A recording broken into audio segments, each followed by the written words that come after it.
지난 시간 이 예레미야 25장을 통해서 1절에 보면은 당시 주어진 말씀이 주어진 시기가 정해져 있어요. 여호야김 넷째 해 곧 바벨론 왕 느부갓네살 원년이라고 기록되어 있는데, 이 시기는 기원전 605년경입니다. 이때 당시는 바벨론의 느부갓네살이 갈그미스 전투에서 아수르와 또 애굽의 연합군을 물리치고 그 여세를 몰아 남하에서 그 애굽의 꼭두각시 노릇을 했던 요시아 왕의 아들 여호야김이 왕이 된 지 4년 차인데 그를 어떻게 하여 공격해서, 그리고 유다의 백성들을 일부를 끌고 바벨론으로 가게 됩니다. 이게 소위 바벨론 포로의 1차 포로에 해당하고, 그로부터 70년간 바벨론의 포로가 되는데요. 아직 이스라엘이 망하기까지는 아직 시간이 많이 남아있죠.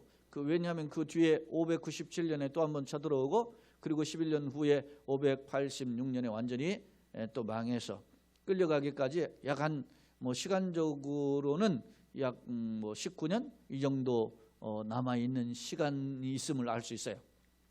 자, 그 시기에 지금 선지자 예레미야를 통해서 하나님이 요시아 왕의 아들인 여호야김 4년 차에 메시지를 줬다는 거예요. 그 메시지의 내용이 뭐냐면 유다가 멸망할 것이라는 겁니다. 1차 포로를 끌려가면서 이스라엘을 경고했는데 그 경고에도 이스라엘 백성들은 어떻게 해요? 듣질 않아요. 왜? 거짓 선지자만 하나님 곧 회복할 것이다. 이 바벨론이 쳐들어왔지만 곧 떠나갈 것이다. 하나님 우리를 도우셔서 회복시킬 것이다. 이런 이야기에만 귀를 기울여서 거짓 선지자의 말에 미혹됐던 거예요. 그런 상황 속에서 이런 메시지가 주어졌고, 동시에 이 이스라엘을 포로로 끌려가고 멸망하는 나라가 어디입니까? 멸망시키는 바벨론이잖아요. 근데 바벨론의 느부갓네살의 포로로 끌려가는데 주목할 점은 이 이스라엘을 멸망시켰던, 남쪽 유다를 멸망시켰던 이 바벨론의 느부갓네살도 죽고 바벨론도 망하게 될 것이라는 거예요. 그런 메시지가 여기 지금 담겨져 있어요. 25장에. 그리고 이스라엘 주변, 이제 남쪽 유다만 남은 그 이스라엘 주변의 동서남북에, 예를 들면 동쪽에는 모압과 암몬, 그리고 남쪽에는 에돔, 더 밑으로는 저 애굽, 그리고 서쪽에는 블레셋, 그리고 서북쪽에는 저 두로와 시돈, 그리고 북쪽에는 아람을 비롯해서 엘람과 저 동북쪽에 심지어는 메대와, 그리고 동쪽에 지금 신흥 세력으로 세계를 최강이 되었던 바벨론, 이런 모든 나라가 다 망하게 될 것이다. 이런 선포를, 이게 소위 열방에 대한 심판이거든요. 그러면 열방과 우주의 심판자이신 여호와라는 측면을 지난 시간에도 한번 언급했는데, 오늘은 좀 더 구체적으로 하나님께서 누구를 이야기하느냐, 지난 시간에는 열방에 대한 심판자이다 이렇게 표현했다면, 오늘은 그 더 나아가서 모든 세상을 통치하시는 분이 하나님이시다 라고 하는 점을 강조하고 있어요. 자, 오늘 말씀을 한번 성경 본문을 통해서 먼저 살펴보겠습니다. 자, 그러므로 너는 그들에게 이 모든 말로 예언하여 이르기를, 여호와께서 높은 데서 포효하시고 그의 거룩한 처소에서 소리를 내어 그의 초장을 향하여 크게 부르시고 세상 모든 주민에 대하여 포도 밟는 자 같이 흥겹게 노래하시리라, 이렇게 표현했어요. 자, 오늘 이 30절 31절 짧은 단락으로 되어 있는데, 정리해보면 하나님은 선지자 예레미야를 통해서 하나님은 어떤 분인가, 열방을 심판하시는 분이시며 그 하나님은 어떻게 열방을 심판하실 것인가에 대해서 선포하도록 하시는 거예요. 그러니까 그러므로 너는 그들은 유다를 비롯해서 바벨론 모든 열방 백성들이죠. 그들에게 이 모든 말로 예언하여 이르기를, 그렇게 표현했어요. 이 예언은 하나님의 말씀에 대한 심판의 경고죠. 경고를 가리켜요. 여호와께서 높은 데서 포효하시고, 이 높은 데서 포효한다, 이게 포효는 막 그 사자가 먹잇감을 향해서 덤벼드는 그런 모습과 같은 그런 상황을 보여줘요. 포효하시고 그의 거룩한 처소에서 소리를 내시며 그의 초장을 향하여 크게 부르시고 세상 모든 주민에 대하여 포도 받는 자 같이 흥겹게 노래하시다. 자, 그러니까 지금 비유를 들었는데 비유가 두 개예요. 하나는 어떤 겁니까? 사자같이 포효하시고, 그리고 또 포도를 받는 자 같이 흥겹게. 여러분요, 이스라엘의 그 포도는 어떻게 합니까? 포도즙들이 이렇게 보통 웅덩이를 축 파고 거기 단단한 그 틀로 만들어 놓고 거기에다가 포도를 넣어요. 이스라엘 포도가 엄청나게 크잖아요. 우리 포도 알맹이보다 엄청나게 커요. 근데 그 포도를 넣고 어떻게 하느냐? 사람들이 그 포도를 가득 부어놓고 거기서 밟아요. 그러면 그 틀 속에서 이제 구멍에서 흘러가지고 거기서 즙이 나오는 거죠. 그걸 받는 거죠. 예? 그때 포도를 밟는데 이 포도를 밟을 때에서 밟는 사람은 어떻게 해요? 흥이 나죠. 왜? 지금 추수해가지고 열매를 걷어가지고 사람 지금 막 추수 기쁨이 얼마나 좋습니까? 그 추수해서 탈고 가거나 이 추수하는 이 사람들의 입장에서는 기쁨이죠. 흥겹게 노래가 나와요. 그러나 반대로 포도의 입장에서 어떻게 합니까? 고난과 역경인 거죠. 이게 죽음이죠. 그래서 이 그 포도를 이게 짓밟는다 이런 단어를 헬라 성경에서 헬라의 표현을 보면은 들립시스라 해서 찢겨 나가는 그런 고통이죠. 그렇습니다. 오늘 이 본문의 30절 말씀은 하나님의 강력한 위험을, 포효는 사자유의 포효니까 위험을 강조하고 있다면, 이 조장을 향해 그렇게 부르시고 모든 주민을 향해서 포도를 받는 자 흥겹게도, 그러니까 엄청난 하나님의 심판의 주권적인 능력을 보여주고 있어요. 제가 이제 이따 유인물을 보여주는 화면에서 세 번째 화면에 이렇게 보여드리겠지만, 거기에 보면 이 포도를 받는 자의 흥겹게 노래, 이런 것이 나중에는요 메시아를 향한 예표와 나타나요. 여러분 이거 요한복음의 2장에 그 가나의 혼인잔치에 포도즙이 넘치잖아요. 그게 뭐겠어요? 이게 이미 구약에 예언되어 있는 거예요. 창세기와 아모스에 예언되어 있는 말씀이 있는데, 그 내용은 제가 성경 구절을 제시하면서 한번 살펴보도록 하겠습니다. 자, 이런 상황에, 자, 요란한 소리가 땅 끝까지 이르면, 요란한 소리라는 것은 뭡니까? 전쟁에 요란하다라는 뜻은 원어적으로 돌진한다, 그런 의미를 가지고 있는데, 이게 무슨 소리겠어요? 발발구 소리죠. 막 다다다다다다 하면서 다닥다닥다닥 하면서 막 전차 소리가 들리는 거예요 지금. 그러면 사람들이 불안하죠. 여러분이 우리도 이게 남북이 대치하는 가운데 있었을 때 무슨 그 민방위 훈련은 사이렌 분다든지 아니면 어디 포탄이 떨어졌다든지 이런 이야기하면은 우리도 막 편안한 것 같지만 갑자기 긴장하게 되는 거거든요. 응? 가슴이 철컹하지 않겠습니까? 그런 요란한 소리가 땅끝까지 이른다는 거예요. 땅끝까지는 피할 대상이 없는 거예요. 이 말갈굽의 심판의 말갈굽이죠. 이 말갈굽이 누굽니까? 하나님의 심판주라는 거예요.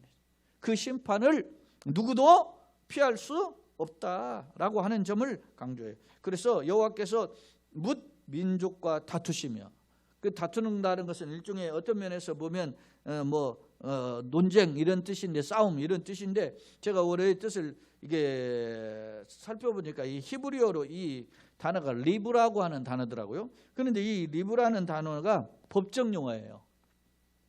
법정에서 원고 피고가 있을 거 아닙니까? 그러면 시시비비를 가리는 거예요. 누가 고발하고 하나는 가해자와 피해자가 돼가지고 이거 다투는데, 그 시시비비를 가리는 것이 다투심인데, 하나님이 보세요. 심판장에서 우리의 죄를 낱낱이 거론하면서 드러낼 때 우리가 뭐라고 변명하겠어요? 아무렇게 할 수가 없는 거예요.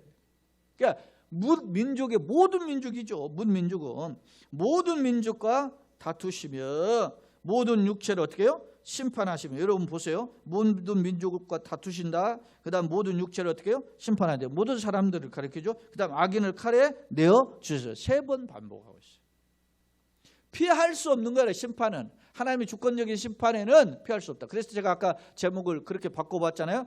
하나님은 열방과 우주의 심판자이신 하나님이시다. 심판자 혹은 심판주이신 통치자, 그렇게 표현하잖아요. 그런 하나님이시다라는 점을 오늘 본문은 강조한 거예요. 여러분, 세상 사람들은, 이스라엘 백성들은, 오늘 비롯해서 세상 사람들, 당시 상황을 봅시다. 이스라엘 백성은 하나님을 믿는다 그랬어요. 나는 하나님의 백성이다, 하나님의 선민이다, 이렇게 했는데, 그때 당시에 왜 이런 말씀 하셨겠어요? 이스라엘 백성이 하나님을 버리고 이방의 우상을 쫓아가는 거예요. 그러니까 너희가 심판을 당하게 되는데, 그 심판이 갑자기 어느 날 갑자기 뚝 떨어진 게 아니고 하나님을 떠나 불의한 짓을 한 자들에 대한 준엄한 심판이다. 그것을 이야기하는 거고, 또 나아가서 아까 바벨론을 비롯해서 바벨론의 느부갓네살 세상을 정복하니까 얼마나 기구만장하겠어요. 그런데요, 이스라엘이 포로에서 끌려오는 때, 포로를 끌려갔다가 돌아오잖아요. 그 70년 만에 돌아오잖아요. 70년 만에 돌아올 때 그때 바벨론 나라가 없어졌어요. 세계 최강이 없어지는 거예요. 그런데 여러분 보세요. 그런 유다, 택한 백성이 유다, 그리고 유다를 멸망시켰던 바벨론, 그리고 세상 또 다른 나라들은 보니까 하나님 누군지 모르잖아요. 이런 일이 모르지만 그냥 세상이 이렇게 되는가 보다, 이렇게 이야기하지. 오늘 여러분 보세요. 우리가 지금 코로나19로 세상에 난리가 났지 않습니까? 세상에 말이죠. 이 3천만 명이 넘는 사람이 감염자가 생기고 100만 명이 넘는 사망자가 생겼는데, 사람들 말이죠. 이게 하나님의 이런 준엄한 심판에 그렇다 이렇게 생각하는 사람은 없어요. 어쩌다가 전염병 잘못 걸리고 재수가 없어서 이렇게 되었다 이렇게 생각하지. 야, 이렇게 이런 식의 정신 차리고 하나님을 찾자, 하나님께 돌아가야 된다 이렇게 생각하는 사람 있어요? 지금 막 교회를 향해서 벌떼처럼 달려들잖아요. 물론 우리가 어떤 감염 환자들이 교회에서 가끔 이렇게 해서 나와가지고 여러분 방송에 보도됐지만, 그러면 자 봅시다. 이런 상황에서 교회는 그럼 어떻게 하고 있어요? 지금 이 코로나19가 하나님 경고다 생각해서 우리가 정신을 차리고 하나님 엎드리고 있습니까? 한번 여러분요, 여러분 우리 지금 영상으로 참여하시는 우리 성도들 함께 고백해야 돼요. 코로나19는 하나님이 우리에게 회개의 기회를 주신 경고예요. 코로나19는 더 나아가서 우리뿐만 아니라 세상을 향한 경고이기도 하죠. 우리가 이것을 깨닫고 엎드릴 필요가 있는 거죠.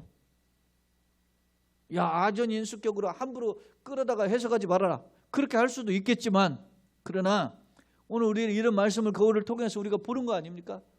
열방을 향해서 이렇게 이야기하는데 열방이 깨닫지 못하는 거예요. 유다를 향해서 이야기했는데, 예를 들어서 하나님 백성인데 유다라는 이야기했는데 콧방귀 꼈단 말이에요. 유다를 넘어뜨리는 바벨론은 자기가 잘 나가니까 말이죠, 하나님이 경고했는데도 콧방귀 낀 교만함으로.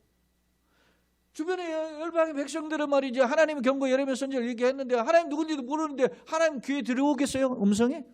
콧방귀. 자, 오늘 우리 영상에 주어지는 유인물로 들어진 송출된 첫 번째 화면 서론 부분 한번 읽도록 하겠습니다.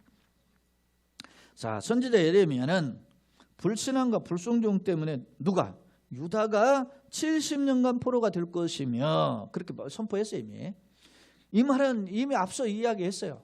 그 다음에 심판에, 유다를 멸망시키는 심판의 도구였던 바벨론은 뭐 때문에? 교만함 때문에 멸망할 것임을 선포했어요. 어찌 그뿐인가?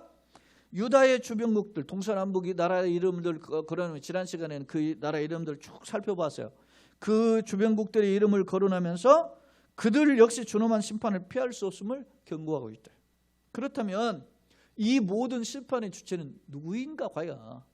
사람들은요, 갑자기 이런 일이 벌어지니까, 재앙이 찾아오니까 천재지변이 그랬다, 요즘 그러잖아요. 무슨 우리가 기후변화가 있어가지고서나 말이지, 이런 천재지변이 일어나고 막 그런다 이렇게만 생각하잖아요. 그래요. 과학적으로 보면 그게 맞죠. 그러나 우리가 믿음의 눈으로 보면 과학 이면에 생사화복의 주인이신 하나님 메시지는 없는가를 돌아볼 필요가 있는 거예요. 오늘 본문에서는 그렇게 말씀해요. 오늘 예레미야 25장 30절 38절에서는 그 심판의 주체는 누구다고? 열방과 모든 세상을 심판하시는 분은 누구라는 거예요? 심판의 주체는 하나님이다, 여호와시다. 그래서 그 몇 절에 이야기하는 거예요. 만군의 여호와 이렇게 말씀하시는 거예요. 자, 오늘 서론 부분을 다 읽고 그 부분을 이야기했습니다. 본문은 온 세계를 심판하시는 분, 즉 우주 만물의 통치자요 심판자는 만군의 하나님 여호와이심을 증거하고 있다. 그럼 내용을 살펴보자. 그랬죠? 자, 30절 31절에 그런 지금 격동하는 전쟁의 표현을 소개했다면 32절에 만군의 여호와께서 이와 같이 말씀하시니라 그랬어요. 누구에게? 지금 열방을 향해서, 온 세계를 향해서, 온 세계의 왕들과 그 백성들을 향해서 말씀하시는 분이 누구다? 여호와 하나님이시다. 만군의 여호와 하나님이시다. 특히 이 만군이라는 것은 전쟁 용어예요. 가장 두려워하는 게 뭐겠어요? 전쟁이 당시에. 오늘날도 지금 예레미야 시대보다 2600년이 흘렀는데 지금도 말이죠. 힘센 사람이 최고야. 지금도 말이요. 힘세거나 돈이 있으면 최고예요. 지금도. 보세요. 세계의 나라 중에서 떵떵거리는 나라가 뭐겠어요? 미국, 중국 보세요. 돈 있고 군사력이 있으니까 하잖아요. 여러분 돈이 있어야 군사력도 세지거든. 그런 거 아닙니까? 오늘 우리가 살고 있는 사회에서도 말이죠. 갑질하는 사람들 보면 다 돈 있고 힘 있는 거 아니에요? 돈이 있으니까 말이지 자식들 군대도 안 보내고 뭐 하고 그러잖아요. 그런 거 말이지. 자기도 안 가고 자식도 안 가고 자기만 잘 먹고 자식들에게 물려주면 이런 거. 그러니까 그런 사람이 많으면 많을수록 사회가 건강하지 못한 것이고, 그런 어떤 많이 가졌는데도 희생하고 섬기고 베풀고 나누는 사람이 많으면 많을수록 그 사회가 건강한 거예요. 여러분 국가의 장래는 어디에 달려 있어요? 그런 방향으로 그 어떤 지도자가 몰고 그거 가느냐, 국민들을 설득하고 그렇게 하고 좀 희생하고 그렇게 하느냐, 그게 달려 있는 거예요. 껍질로만 보여주는 게 아니라 대통령이, 국가의 지도자들이, 국회의원들이, 이런 사람들이, 아니면 뭐 기업에 말이죠, 대기업에 있는 사람들이 고무술수 내려놓고 어떻게 말이지 비양심적인 그런 어떤 그 자기만을 채우는 그런 욕심들을 내려놓고 솔선수범하면 시민들이 감동하는 거 아니겠어요? 그게 진정한 지도자의 모습이지. 오늘 그들을 향해서 하나님이 경고하는 거 아닙니까 지금? 오늘 우리가 이 말씀을 왜 살펴요? 2600년 전에 있었고 우리에게 필요 없는 말씀이면 우리가 뭐하러 이 말씀을 읽어요? 이 말씀은 지금도 여전히 살아계신 하나님의 경고요, 하나님의 음성이요, 하나님의 약속이요, 하나님의 우리를 향한 다시 한번 깨달음의 선포인 줄로 믿습니다. 자, 그러면 한번 봅시다. 32절 만군의 여호와께서 이같이 말씀하시니라. 보라, 재앙이 나서 나라에서 나라에게 미칠다. 국가와 국가에 큰 미치게 된다는 거예요. 엄청난 심판이죠. 미칠 것이며 큰 바람이 땅 끝에서 일어날 거예요. 큰 바람, 회오리 바람 같이 쓸어가는 거죠. 이 당시 시대로 보면 뭐 사막 열풍 같이 쓸어가는 거 한번 오면 싹 쓸어가 버리는 그런 바람. 이게 심판을 상징하는 표현이죠. 자, 그날에 심판하시는 때죠. 여호와께서 죽임을 당한 자가 땅 이 끝에서 땅 저 끝에 미칠 것이나, 그러면 엄청난 땅 이 끝에 저 끝에 전부 다 시체가 가져간다는 거. 죽임을 당한 자니까 시체죠. 시체가 가져갈 것이나 그들을 위하여 애곡하는 자도 없고. 여러분요, 이스라엘은 그 사람이 죽으면 울어줘요. 그리고 심지어는 동네 사람이 가서 울어주고 돈을 주고도 울어주는 사람이 있어요. 그 왜 그래요? 그 애곡하는 거죠. 죽음에 대한 애통이죠. 그런데 그렇게 할 수 없단 말이지. 그 누가 죽었는데 그렇게 할 수 없어요. 왜 없을까요? 울어줄 사람이 없는 거예요. 가족도 없고 다 죽으니까. 주님은 심판을 강조하죠. 여기 보면 그런 표현이죠. 자, 그들을 위하여 애곡하는 자도 없고, 자, 뭣도 없어요? 애곡하는 자도 없죠. 그 다음에 시신을 거두어 주는 자도 없어요. 시신이 도처에 질비한데, 여러분요, 사람이 가장 비참한 죽으면 어떻게 해요? 시체를 거두어 주지 못하는 죽음이야. 그래서 그 시체를 심리하는 짐승의 밥, 들짐승의 밥이 되고 새의 밥이 되는 게 비참한 죽음이거든요. 이게. 여기 보면 애곡하는 자도 없고 시신을 거두어 주는 자도 없고 매장하여 주는 자도 없어요. 장례 치러주지 못한다. 오늘날도 여러분요, 그런 말이 있지 않습니까? 사람이 죽더라도 자기 장례에 대한 그 뭡니까? 화장 뭐 장례비 뭐 어떤 뭐 이렇게 납골이라도 하려면 돈이라도 얼마 주고 해야 된다고 이런 말을 하고 있는 시대 아닙니까? 그 보기에 그거라도 있으면, 근데 그렇게 매장할 수 없는 시대가 온다. 준엄한 심판이죠. 강력한 경고예요. 에? 그들은 지면에서 분토가 되리라. 분토라는 것은 흙과 흙을 가리키는 거잖아요. 자 34절 너희 목자들아, 너희 목자들은 누구냐면 왕들을, 민족의 지도자, 국가의 지도자인 왕들을 가리켜요. 왕들아, 그런 말이죠. 외쳐 통곡하라. 왜 그랬어요? 여러분요, 국민의 아픔은 지도자의 아픔이 되어야 되는 거예요. 국민 한 사람이 예를 들어서 그렇게 하면 아픔이 되는. 우리가 왜 지난번에 세월호 때 분노했어요? 왜 아이들이 죽어가고 있는데 말이지, 국가의 지도자는 말이지, 거울 뺑 돌리는 거에서 머리 25개 굽니라고 시간을 뭐 시간씩 보내고 말이지, 그런 거에 대해서 국민적 분노 아니겠어요? 지금도 마찬가지예요. 그렇게 많은 대형 사고가 터지지 않지만 작은 어떤 사건에서 또 국가의 지도자가 관심을 갖지 않고, 그렇지 않으면 이런 똑같은 거예요. 아파하고 슬퍼하고 내 가족처럼 생각해주고, 그런 거예요. 여러분요, 오늘 우리가 어떤 마음을 갖느냐는 성경적 마음. 우리가 예수 믿으면 예수의 마음을 품어야 되잖아요. 그런 것처럼 오늘 본문에서 그렇게 이야기해요. 애고가라, 통곡하라는 거죠. 너희 양떼의 인도자들아, 목자들과 같은 표현이에요. 반복했죠. 이 인도자들은 누구예요? 국가 지도자들이에요. 잿더미에서 어떻게 해요? 뒹굴라. 잿더미는 슬픔에 다 망해가지고 그 불에 탄 그 상황에서 뒹굴라 통곡하라는 말이죠. 이는 너희가 도살당할 날과 흩음을 당할 기한이 찼음이라 그랬어요. 도살당할 날, 흩음을 당할 날. 도살당하는 사지에 끌려가는 그런 그 양의 모습이죠. 그 다음에 흩음을 당하는 것은 흩어 뿌려짐을 당하는, 심판을 당하는 날이에요. 찼음이죠.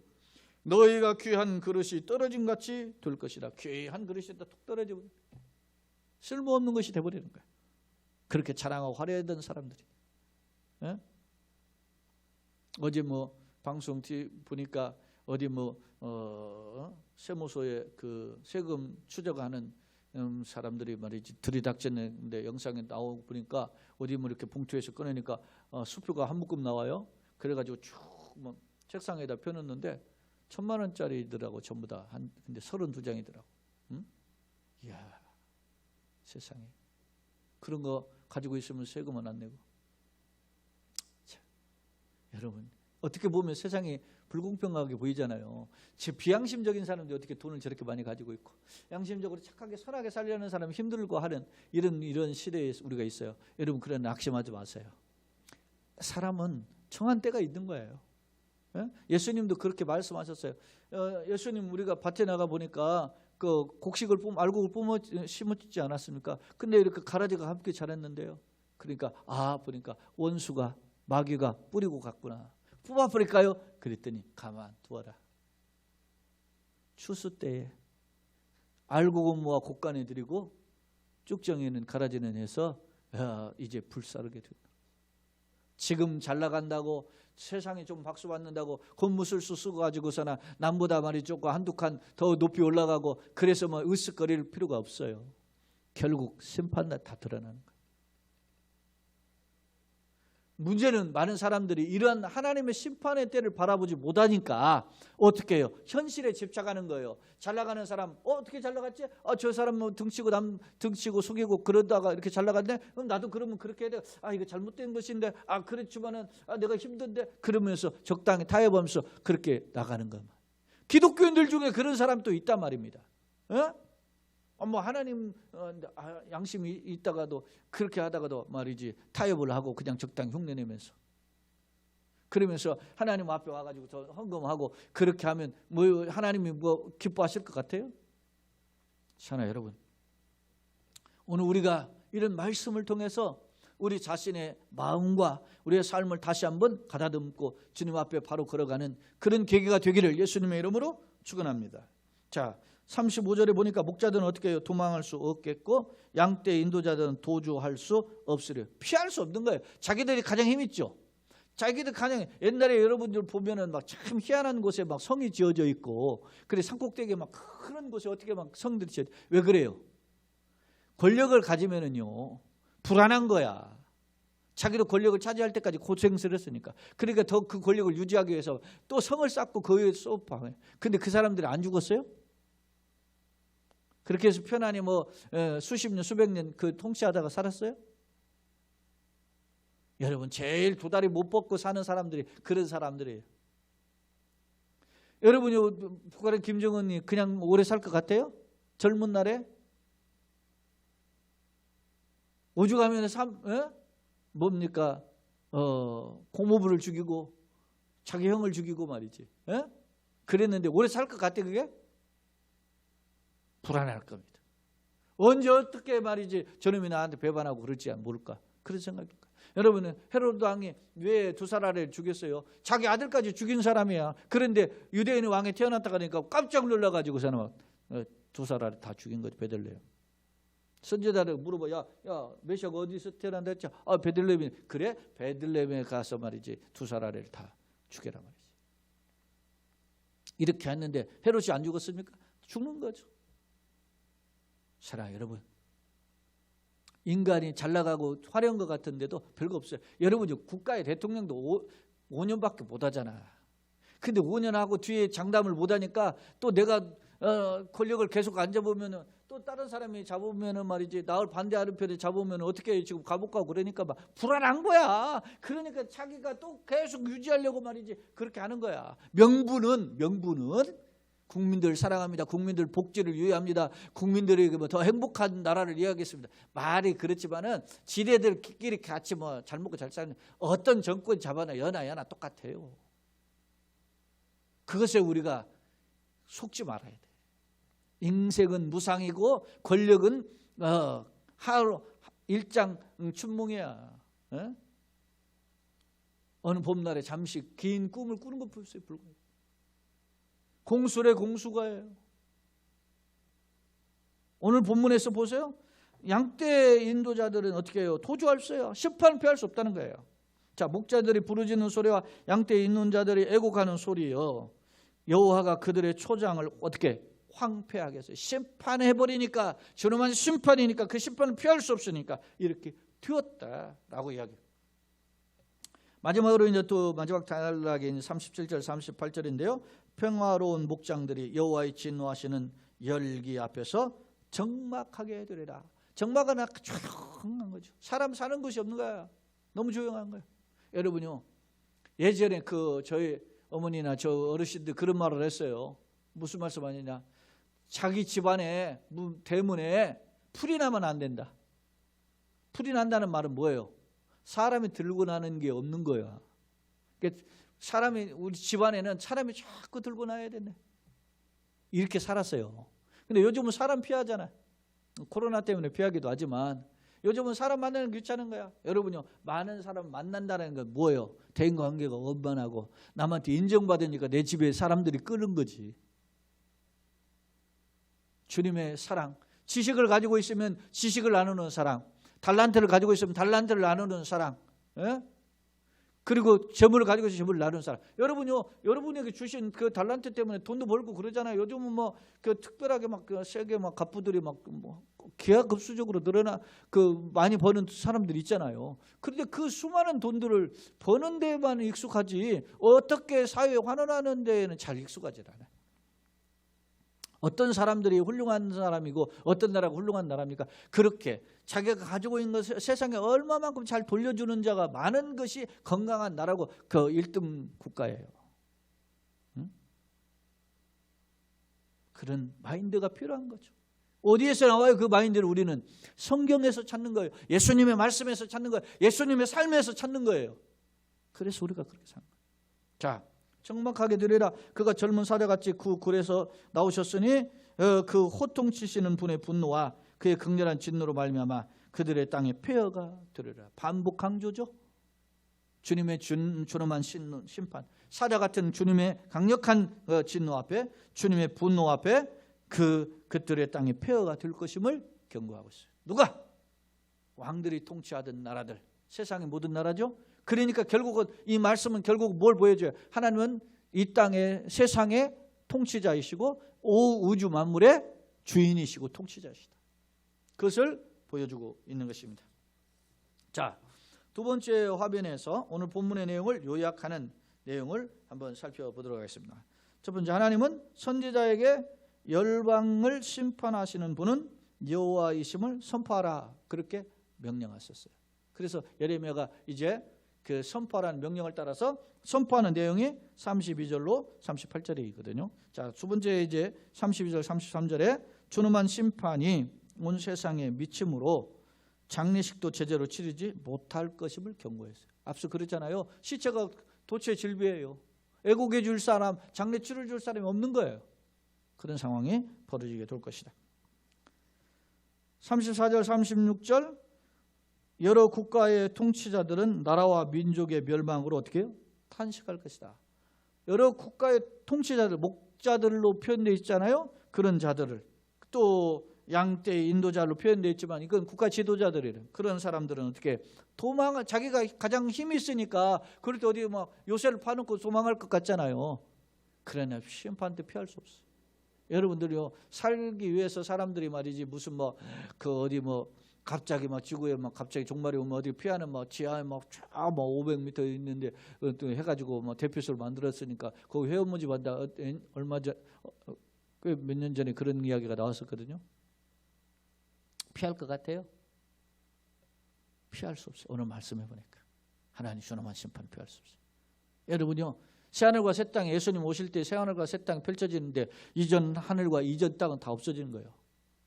지하 수백 미터가 아니라 수십 킬로를 파고 들어가서 숨어도 그 지구는 주님의 진노하심이 다 하늘이 풀어지고 떠나간다 그러잖아요. 그 진노를 피할 수 없어요. 자, 37절 38절, 하나님이 심판의 위험성과 맹렬함을 젊은 사자의 공격에 비유했어요. 젊은 사자가 굶주려 있는 사자, 힘 있는 사자가 막 달려들 때는 피할 수 없잖아요. 그런 비유의 공격에 비유해서 설명하고 있습니다. 자, 세 번째, 우주적 심판을 통한 교훈. 자, 열방의 멸망, 유다와 바벨론의 멸망에 대한 경고에서 보았듯이 누구든지 뭐예요? 죄를 범하면. 유다가 왜 망했어요? 하나님의 택한 백성이라고 하는 그런 혈통적인 그런 조건을 가지고 있었는데도 죄를 범하니 하나님 떠나니까 공의 하나님의 심판에 피할 수 없더라는 거예요. 바벨론도 하나님의 심판의 도구로 쓰였지만 어떻게 해요? 교만하니까. 교만이 죄잖아요. 그것으로 인해서 심판을 피할 수 없다. 그렇습니다. 죄의 삭은 뭐죠? 사망이죠. 그렇기 때문에 열방의 멸망은, 유다나 바벨론이나 기타 다른 모든 민족의 멸망은 죄 때문에 멸망한다 하는 것을 보여줘요. 두 번째, 그들을 멸망하고 심판하시는 분 누구라는 거예요? 하나님이시다는 거예요. 심판주이신 여호와. 하나님이 이스라엘은 물론 모든 열방과 우주의 주인이시며 심판자시다. 풍성한 그런데요, 오늘 여기에 이 말씀만 하고 끝나는 게 아니에요. 사실은 예레미야에게는 뭐가 있어요? 예레미야는 새 언약이라는 게, 이사야나 예레미야는 새 언약이 있어요. 새 언약. 오늘 우리 25장에 드러나 있지 않지만 새 언약을 주셔요. 새로운 언약이라는 거예요. 그게 뭐예요? 다윗의 후손, 다윗의 가지를 통해서 오시는 약속. 이미 우리가 이 예레미야 성경에서도 살펴봤잖아요. 다윗의 후손을 통해서 주시는 약속이 통해서 우리에게 긍휼이, 은혜가 풍성하시다. 그게 다윗의 후손이 누구예요? 메시아인데 하나님의 독생자잖아요. 독생 주시까지 사랑하세요. 자, 거기에 덧붙인, 앞서 제가 포도주 틀에 흥겹게 노래한다 그렇게 이야기했잖아요. 그런 내용의 성경적 관련된 구절이 두 곳인데, 하나가 창세기 49장인데 이 창세기 49장은 그 야곱의 소위 12아들에 대한 축복이에요. 그 내용을 제가 한번 보면 그 49장에 이런 표현이 있죠. 자, 10절 11절에 보면은 그 유다의 축복인데, 규는 지팡이죠. 그 왕권을 가리키는 지팡이죠. 그게 지팡이가 유다를 떠나지 아니하며 통치자의 지팡이가 그 발 사이에 떠나지 아니하시기를, 실로는 메시아를 가리켜요. 메시아가 오시기까지 이르리니 그에게 모든 백성이 복종하리로다. 그러면서 그 메시아가 올 때 어떤 일이냐면, 그의 나귀를 포도나무에 매며 그의 암나귀 새끼를 아름다운 포도나무에 맬 것이며, 또 그 옷을 어디에? 포도주에 빨며 그 복장을 포도즙에 빨리로라. 포도즙 계속 나오죠. 이게 무슨 말이에요? 포도즙은 풍성한 풍요를 상징해요. 누가 오면? 메시아가. 누가 그런 하나님의 축복을 받았어요? 유다가 받은 거예요. 아버지가 그 야곱이 죽기 전에 12아들을 축복하는데 그 유다의 축복이 이런 거란 말이에요. 그러니까 이 포도즙이 그 복장을 포도주에 빨고 그 옷을 포도주에 빤다는 거예요. 옷이 얼마나 포도주가 넘치면 옷을 거기다 빨겠어요. 이건 풍요를 상징해요. 이 풍요는 누가 주시는 거예요? 메시아에 대한 예언이. 메시아가 오시면 주셔요. 자, 그런데 이 메시아에 대한 그 예언은 언제 또 나타나냐면 이 구약 성경에 아모스에 나타나요. 이 아모스는 매우 중요한 말씀인데, 자, 아모스 9장에 보면 나와요. 9장 아모스 9장의 맨 마지막, 아모스의 맨 마지막 장인데 9장 보시면은 13, 14절에 여호와 말씀입니다. 보라 날이 이를지라 그렇게 했어요. 그것은 메시아가 오는 날이죠. 그때 파종하는 자가 곡식 추수한 자의 뒤를 이으며 포도를 밟는 자가 씨 뿌린 자의 뒤를 이으며 산들은 단 포도주를 흘리며 작은 산들은 녹으리라. 씨 뿌리는 자가 막 추수하는 자 뒤 이어서 또 뿌려요. 그러니까 막 계속 추수를 하는 기쁨이 있는 거야. 근데 산들은 포도주를 흘리고 작은 산들은 그 포도주가 흘러 넘쳐나는 거예요. 이게 포도주가 흘러 산에서 넘쳐날 정도니까 어마어마한 거죠, 이게. 응? 앞서 제가 이야기했잖아요. 가나의 혼인잔치. 가나의 혼인잔치에 포도주가 넘쳤잖아요. 이게 뭐예요? 하나님 뭐 결혼식을 축복한다 이렇게 해석하시는 분도 있지만 그것은 지엽적인 문제예요. 뭐가 포도주가 넘쳐난다는 것은 앞서 창세기 49장에 말씀한 거, 이 아모스 9장에 말씀하신 메시아가 오면 이 포도주가 넘쳐난 풍요의 시대가 온다라는 거죠. 무엇의 풍요? 인자가 온 것은 도적이 오면 도적질하고 죽이고 멸망시키는 거, 인자가 온 것은 양으로 생명을 얻게 더 뭐요? 풍성히 얻게 하시기 위해서 오신 거예요. 그 풍성함이 예수님을 통해서 이루어지는 것이 가나의 첫 번째 혼인잔치 기적일 거예요. 사랑하는 여러분, 오늘 이런 풍성한 궁유를 덧입기를 예수님의 이름으로 축원합니다. 마지막 결론입니다. 자, 세상의 역사를 살펴보면 약육강식의 연속이다. 힘을 가진 자가 약한 자를 삼키는 거예요. 그거는 뭐 2600년 전의 이야기나 지금 2600년 후 오늘날도 보세요. 군사강국, 아까 경제강국이 막 떵떵거리고 있잖아요. 현대사회 역시도 그런 길을 겪고 있어요. 왜냐하면 그 길이 자신을 이득을 채우기가 빠르게. 여러분 트럼프 같은 사람은 지금 이번 뭐 11월 3일인가 대통령 선거하는데 그거 떨어져야 돼. 왜? 여러분요, 미국 같은 나라 강대국을 하나님 세우신 것은 지만 잘 먹고 잘 살라고 세운 게 아니에요. 세계 어려운 나라 도와주고 그러라고 한 거야. 그런데 트럼프가 무슨 짓을 했어요? 4년 동안. 미국 우선주의 아니었어요? 그래가지고 힘없는 나라, 약한 나라 좀 누르고, 물론 잘 누른 대상 하나 있긴 있는데 그건 중국인데, 중국은 잘 눌렀는데 힘을 그런 데 쓰라고 한 게 아니거든. 약자를 힘들게 하고 괴롭히고 해서 자기 이권을 챙기라는 게 아니에요. 자기 힘은 나눠주라고 하는 거지. 근데 이렇게 가요. 왜 이렇게 가겠어요? 지금 세상이 강팍해지는 거란 말입니다. 세상이. 그런 때에 우리가 왜냐하면 그 길이 자신의 이득을 채우기에 빠르기 때문이다. 문제는 이 때가 되면 심은 대로 심판을 받는다. 하나님 아까 나오잖아요. 유다, 바벨론, 열방이 심판을 받듯이 하나님이 심판 때가 온다는 거예요. 본문은 목자들로 표현된 왕들이죠. 열방의 통치자를 향해 너희들에게 반드시 뭐요? 통곡할 날이 있음을 엄중히 경고하겠어요. 자, 우리는 말씀 앞에 서 있습니다. 나는 무엇을 쫓고 있는가? 이런 경고 앞에 우리는 뭘 쫓고 있느냐? 잠시 있다가 사라질 돈이나 세상 명예 이런 것들에 취해서 살 것이 아니라 이런 어리석은 자로 살지 말고, 어리석은 걸 부러워하지 말고 말씀의 거울을 통해서 보아서 내 모습이 닦아야 될 것 무엇인가를 돌아보아서 하나님 기뻐하시는 길에 겸손히 엎드리고 주님 앞에 순종하고 약속에 붙들려서 그 길을 걸어가시면 하나님 기뻐하시는 은혜의 주인공들이 다 되시기를 예수님의 이름으로 축원합니다. 아멘.